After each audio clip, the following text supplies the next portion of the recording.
सभी को जय माता जी। वाणिज्य व्यवस्था और संचालन कक्षा वाला मैं अमित सर, चैप्टर नंबर 6 मार्गदर्शन डायरेक्टिंग। आज हमको पढ़ना नेतृत्व लीडरशिप। लीडरशिप क्या होती है? जहाँ व्यक्तियों का समूह होता है वहाँ नेतृत्व का प्रश्न पैदा होता है। औद्योगिक इकाई में कर्मचारी का समूह कार्य करता है। औद्योगिक इकाई में कर्मचारी का समूह कार्य करता है।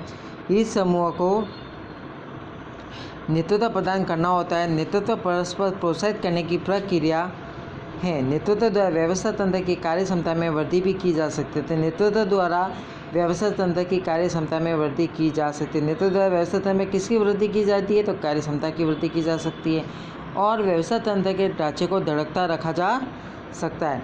नेतृत्व कार्यदक्ष व्यवस्था तंत्र की आधारशिला है। तो नेतृत्व किसकी आधारशिला है? कार्यदक्ष व्यवस्था तंत्र की। नेता अपनी मनोवृत्ति और व्यवहार द्वारा समूह के अन्य सदस्यों के प्रयत्नों को निश्चित दिशा की ओर मोड़ता है। निर्धारित ध्येय लक्ष्यांक प्राप्त करने के लिए कर्मचारियों का प्रोत्साहन, विश्वास और मार्गदर्शन प्रदान करता है। इसलिए नेतृत्व अन्य के लिए प्रेरणा स्रोत है। इसका अर्थ क्या है? किसी भी लक्ष्य की प्राप्ति के लिए लोग स्वेच्छा से प्रयत्न करें, इसके लिए प्रभाव डालने की प्रवृत्ति और गुण को नेतृत्व कहा जाता है। किसी भी लक्ष्य प्राप्ति के लिए लोग स्वेच्छा से प्रयत्न करें, इसके लिए प्रभाव डालने की प्रवृत्ति और गुण को नेतृत्व कहा जाता है। अन्य व्यक्तियों में लक्ष्य प्राप्त करने की इच्छा जागृत करने की कला या कुशलता अर्थात नेतृत्व होता है। डॉक्टर जॉर्ज टेरी के अनुसार नेतृत्व इस समूह उद्देश्यों की प्राप्ति के लिए समूह स्वेच्छा से प्रयत्न करें, इस तरह से कर्मचारियों पर अपना प्रभाव डालने की एक प्रवृत्ति है। उपयुक्त व्याख्याओं के आधार पर स्पष्ट होता है कि नेता अपने समूह का एक प्रभावशाली व्यक्ति है जो बिना किसी दबाव के उनको मार्गदर्शन और प्रेरणा देकर स्वेच्छापूर्वक वांछित परिणाम प्राप्त करता है। इस कुशलता को नेतृत्व या नेतागिरी के रूप में जाना जाता है।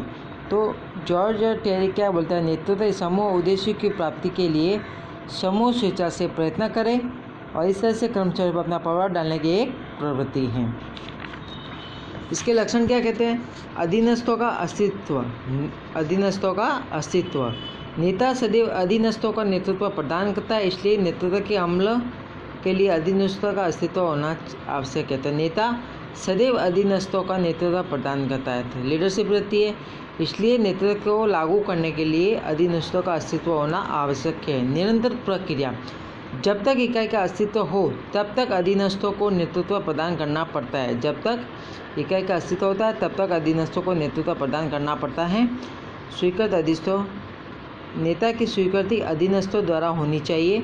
नेता मार्गदर्शन देता है। नेता क्या देता है? मार्गदर्शन देता है और अधीनस्थ उसका अनुसरण करते हैं।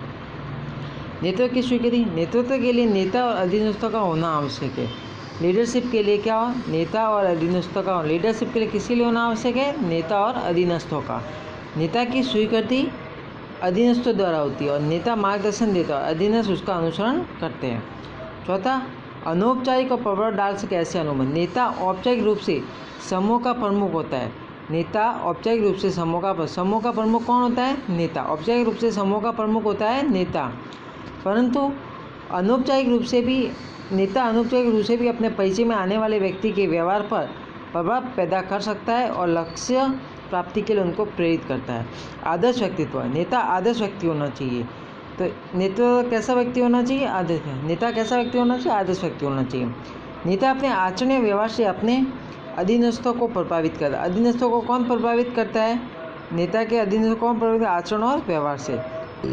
नेता में कुछ जन्मजात भी गुण होते हैं, जबकि कितने गुण विकसित किए होते हैं ऐसा गुणवान व्यक्ति नेतृत्व कर सकता है। अभिप्रेरणा।